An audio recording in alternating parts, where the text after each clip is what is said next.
அப்படின்னு பேரு வாங்கின சக்தி.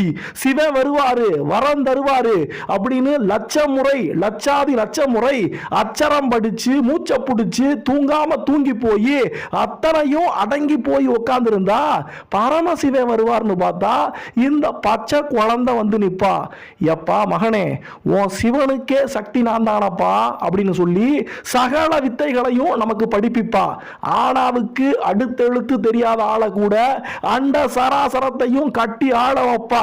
சும்மா பேச்சுக்கு சொல்லல, அஷ்டமா சித்திகள்னு சொல்லி அற்புத சக்திகள் கொடுத்து சித்து வேலைகள் செய்ய அருள் கொடுக்கிறவ இந்த வாழை குழந்தை தான்.